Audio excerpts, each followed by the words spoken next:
नमस्कार, news state के digital platform पर आपका स्वागत है। मैं हूं आपके साथ में ऋतु तोमर। बात करेंगे महाराष्ट्र को लेकर। दरअसल महाराष्ट्र में पिछले कुछ दिनों से 3 लैंग्वेज पॉलिसी को लेकर एक बड़ा विवाद चल रहा था। आप सभी जानते होंगे कि कुछ साउथ के ऐसे स्टेट्स हैं और महाराष्ट्र को अगर ले लें हम, तो वहाँ पर हिंदी को लेकर काफ़ी समय से विवाद है कि आखिर हिंदी की जो लैंग्वेज है इसे थोपा क्यों जा रहा है। महाराष्ट्र में एक 3 लैंग्वेज पॉलिसी लेकर आई थी वहाँ की गवर्नमेंट, जिसके बाद वहाँ पर विवाद पड़ गया।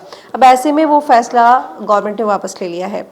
देवेंद्र फडणवीस जो कि महाराष्ट्र के मुख्यमंत्री हैं, उनकी तरफ से कहा गया कि अभी फिलहाल जो भी यहाँ पर पॉलिसीज लागू की गई थी उन्हें रद्द किया जा रहा है। एक समिति का गठन किया जाएगा, उसके बाद एक नए सिरे से इस पर मंथन होगा और फिर आगे इस पर कोई फैसला लिया जाएगा। अब आपको इस पर पूरे विस्तार से बात बताते हैं।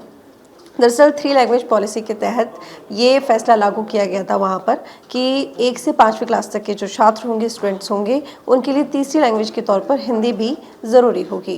लेकिन इसके साथ ही उसमें थोड़ा संशोधन किया गया। 17 तारीख को 17 जून को वापस संशोधन करते हुए ये फैसला लिया गया कि जो लैंग्वेज है तीसरी, वो तभी आप उसको पढ़ सकते हैं जब आपकी क्लास में, यानी कि एक क्लास में 20 बच्चे से अगर ज़्यादा होंगे तो वहाँ स्कूल को एक टीचर उस लैंग्वेज के लिए रखना होगा ताकि वो बच्चों को हिंदी पढ़ा सके। तो कुछ इस तरह की चीज़ें वहाँ पर लागू की गई, जिसके बाद लगातार वहाँ पर विरोध बढ़ता गया। तो बता दें आपको कि हिंदी को तीसरी भाषा के रूप में थोपे जाने के आरोपों के बीच बढ़ते विरोध के चलते सरकार ने ये कदम उठाया कि इस पॉलिसी को रद्द कर दिया और एक नई समिति का गठन करने की घोषणा की गई।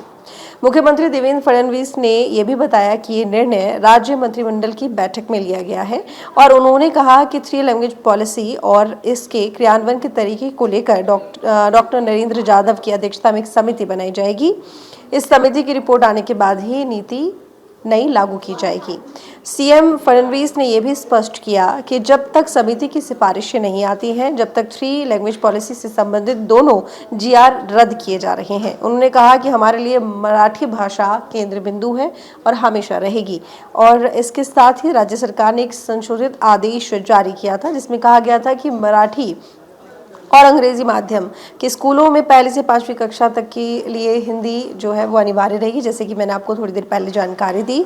और ये फैसला राष्ट्रीय शिक्षा नीति 2020 के तहत लिया गया था। प्राथमिक स्तर पर चरणबद्ध क्रियान्वयन का हिस्सा था ये फैसला। हालांकि आदेश में यह भी उल्लेख था कि अगर कक्षा में कम से कम 20 स्टूडेंट्स हैं तभी स्कूल की तरफ से उस लैंग्वेज के लिए टीचर मुहैया कराया जाएगा और ये विषय ऑनलाइन पढ़ाया जा सकता है।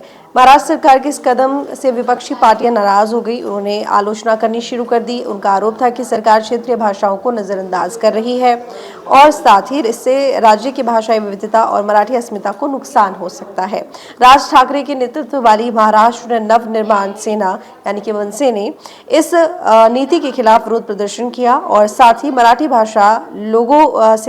भाषी जो लोग हैं उनसे सड़कों पर आकर अपना विरोध जताने की अपील की। तो कुछ इस तरह का विवाद हो रहा था कि विवाद बहुत ज़्यादा यहाँ पर बढ़ता दिखाई दे रहा था, तनाव की स्थिति दिखाई दे रही थी और 2 या 3 जुलाई के लगभग इस मामले को लेकर एक रैली निकालने का फैसला जो विपक्षी पार्टीज थी उन्होंने किया। चाहे राज ठाकरे की पार्टी की बात करें या उद्धव ठाकरे की बात करें, तो दोनों ही तरफ से इस फैसले को लेकर विरोध देखा जा रहा था और दोनों पार्टियों को एकजुट देखा जा रहा था इस फैसले के विरोध में। सरकार के इस फैसले के बाद मनसे प्रमुख राज ठाकरे का बयान भी सामने आया था, जिसमें उन्होंने राज्य सरकार द्वारा 3 भाषा नीति 3 लैंग्वेज पॉलिसी से संबंधित शासनादेश यानी कि जीआर रद्द करने पर प्रतिक्रिया देते हुए कहा कि हिंदी भाषा को थोपने की कोशिश को मराठी जनभावना ने पूरी तरह से विफल कर दिया है।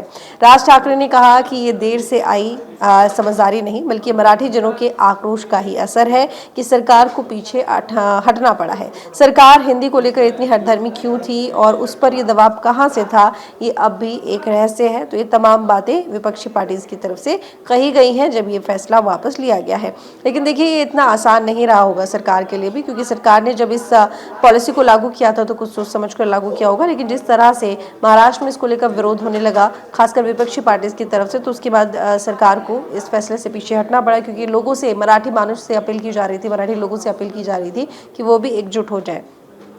मुख्यमंत्री देवेंद्र फडणवीस ने रविवार को घोषणा की थी। सरकार ने अप्रैल और जून 2025 में जारी किए गए 2 सरकारी आदेशों के जीआर को रद्द करने के लिए और जैसे कि मैंने आपको बताया कि महाराष्ट्र सरकार ने 16 अप्रैल 2025 को एक सरकारी आदेश जारी किया था, जिसमें कक्षा 1 से लेकर 5वीं तक के स्कूलों के लिए हिंदी अनिवार्य की थी। लेकिन अब उसको रद्द करने के बाद में कहीं ना कहीं शांति देखी जा रही है महाराष्ट्र में। और सबसे बड़ी बात यह है कि हिंदी को फिर भी वैकल्पिक तौर पर ही रखा गया था, क्योंकि वो तभी पॉसिबल था जब क्लास में 20 बच्चे हों, तभी आपको ये ज़रूरी होगा कि आप उसके लिए टीचर रखें और ये विषय ऑनलाइन भी पढ़ाया जा सकता था।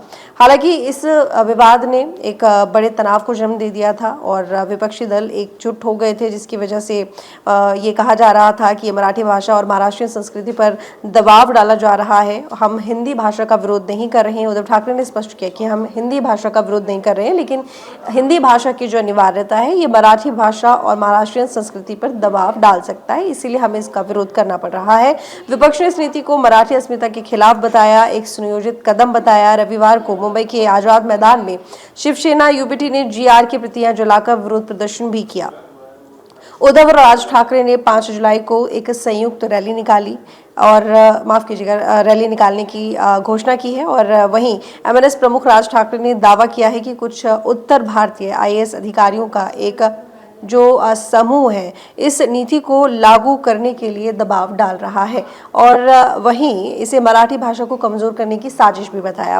उन्होंने स्कूलों को पत्र लिखकर इस नीति का पालन ना करने की भी अपील की है। यानी कि ये जो विरोध था ये सिर्फ यहीं तक सीमित नहीं था कि विपक्षी पार्टीज अपनी तरफ से इस मामले को लेकर रैलियां निकाल रही थी या फिर एक कह सकते हैं कि यहाँ पर लोगों की ये इन्फ्लुएंस करने की कोशिश की जा रही थी कि वो भी उनके साथ में जुड़े और सभा का आयोजन किया जा रहा था, बल्कि इसके साथ ही स्कूलों को पत्र लिखे गए कि वो इस नीति को अपने स्कूल्स में लागू ना करें और जो स्टूडेंट्स हैं उनके लिए आप हिंदी ना थोपें।